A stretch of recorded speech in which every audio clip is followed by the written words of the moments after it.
Hey guys, this video is specifically made for small entrepreneurs, meaning you and few team members, or complete freelancers. There are specific things which you need to do with your LinkedIn profile optimization to become one of most visible freelancers and small entrepreneurs on your market. Now, today we will be taking a look on two most visible small entrepreneurs and freelancers in France. As you can see, we are looking at the 8 most visible French guy on LinkedIn and 15 most visible French guy on LinkedIn, as well as 2 examples from Czechia. Now we are looking at number 5 of overall Czech visibility and at number 21 of overall Czech visibility. Now, there are specific things which those 4 people have in common. They have very nice profile pictures.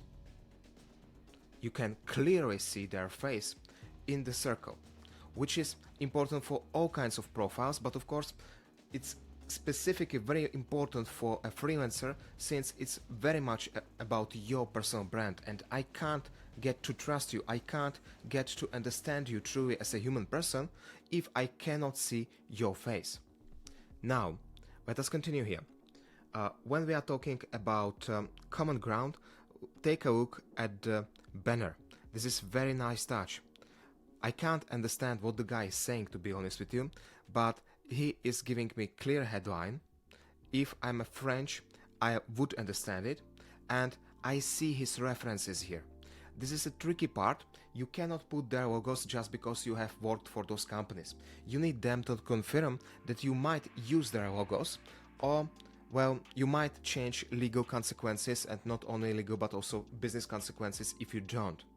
It's a bad manner to use somebody's logo without asking for permission first. So I suppose Mr. Sebastian has asked, and this is very nice result which you can see on his profile. So the first impression when you visit his profile is, oh, he's a serious guy, he's working for very interesting and mature companies. Now, the overall look of all of those profiles of top leaders is that you have all information present there. You see, from time to time I hear you saying to me, no, there is too much information on LinkedIn profiles, nobody would read it. I will not enter all of that information there, that would be misleading for my potential customers. I want it to be clear and short. Well, as you can see, these leaders don't have this kind of ideas. They don't have clear and short profiles. They have entered all information to their LinkedIn profiles, and then they haven't skipped certain panels, meaning that, as you can see, all of them have featured section, they have services section, they have about section. So you have 2 typical approaches towards your profiles. One of them is clear and short, meaning that you will be ignoring the things which LinkedIn is asking you to fill, and the second approach is to fill everything LinkedIn is asking you about, even though it might be less interesting to your potential customers. Well, it's no coincidence that the top leaders, all of them have chosen the second approach, meaning that yes, they paid attention to every detail on their profile, and they don't mind that there is a lot of information. You see, the typical customer will not be reading this information. He will be reading the headline and he will be reading the experience section. Perhaps also quite important for many potential customers, recommendations. But the rest has its own purpose. Let me show you the skills of Mr. Daniel. So he has not entered their skills such as Microsoft Office or such as business management. Those skills are too broad. He has quite specific skills which are connected to his business, public speaking, digital technology, self-management, remote work, lecturing, employee training. You see, those skills are very specific. So if you would be searching for employee training on LinkedIn, it's quite probable that you would come across Daniel's profile if you would be searching for people that are working as employee trainers. Yes, you can catch me here. He's not on the first page of my search results. Well, the search results for different keywords for different users are different. So even though he's not on the search results of mine, he might be present of your search results. What do I mean?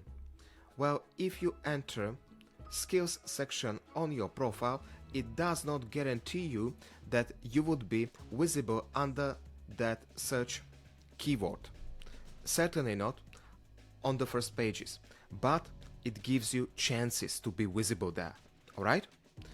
And if you enter 30, 50, 80 keywords, which are quite specific to your business, then one of them, two of them, 5 of them, 15 of them would be really helping you.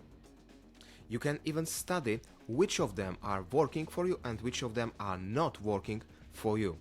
So if you click on your own profile on the search appearances, there is data from the last week, and you can see specific keywords which those people were searching, and they have found you because of those keywords.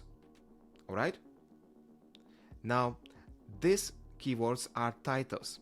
They are not keywords of skills present here. But still, this is some kind of feedback.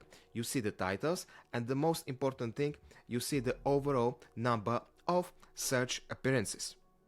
Now, based on this number of searched appearances, you might be judging whether the change of skills section which you have made on your profile was a success or not. So specifically, what I'm telling you right now is, take a look at your skills section on your profile. Pay close attention to putting their keywords in the same language as is your LinkedIn menu. So if my LinkedIn menu here above is in English, home, my network, jobs, I would be putting there English versions of my skills, even though some people might be searching for me using, for example, Czech or Slovak language. But if I put it there in English, then LinkedIn will be able to automatically translate it to all other languages. On the other hand, if your menu here is, let us say, in Hungarian, then you need to put there those words in Hungarian, and even though I would be searching, for example, in Czech or in English, I would find you.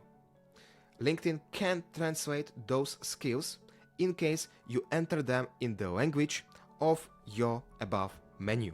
Alright? Now, pay close attention to those skills. Enter 30, 50, 80 skills there and take a look at the number of search appearances before you do that and 2 weeks after you do that. You won't be getting real feedback regarding who exactly has found you, and there won't be feedback present regarding which keyword in the skills actually helped you. But you will see whether your overall attention which you paid to the skills section paid off or not. I would say that if you do it right, this number of search appearances needs to rise by means of hundreds, plus 100 search appearances, plus 300 search appearances. If you do it right, then it will rise. If it won't rise, it means that you have either used bad keywords, nobody is searching for them, or bad keywords since there is too much competition on them and you don't have strong enough profile, high enough social selling index to be visible on the first pages. Or the third option, you have chosen the bad language, you haven't paid attention to my recommendation to enter the skills in a language in which LinkedIn is suggesting you the results. Now let me show you specifically how I would enter my skills section. I would click on plus I would write here, let us say, public speaking. Now, you see, I have an option to click on public speaking and then click on save. By clicking on that option, I make LinkedIn to translate public speaking to all other languages. So if you would be searching for me in Romanian, but you would be searching for a public speaker located in Czechia, you would find me even though I am located in Czechia, not in Romania, and even though I have entered this keyword in English. Alright? This is the principle how it works. Now, let us continue and see what else are those successful guys doing. I would say that they have, all of them, also very nice featured section. What they do is that they feature their most successful posts here. It seems to me that there are too many featured things in this case, but what is specific for all of them is that they all of them have too many featured posts, and they all are featuring the most successful posts of theirs. Now, you need to pay attention to content of the post. If it is not up to date, if it is not important anymore as a topic, I would not use it in a featured section. Also, Daniel is presenting an alternative here. He has a URL to his website where you can register to a webinar. So this is a clear call to action on a featured section of his profile. And he actually has two clear call to actions, and there are not too many things in the featured section. I would say that this is the best option from my personal opinion, but it doesn't mean that this is only available option. As you can see, Daniel is rather a strange guy among those leaders. Other leaders don't use that.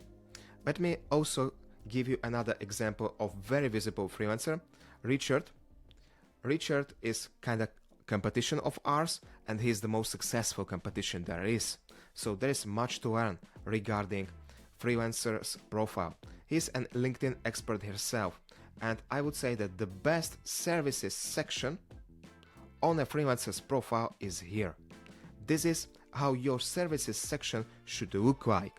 Now there will be a separate video regarding services section, how to use it, how to put it on your profile. But here for you as small entrepreneurs and freelancers, here is a best case scenario.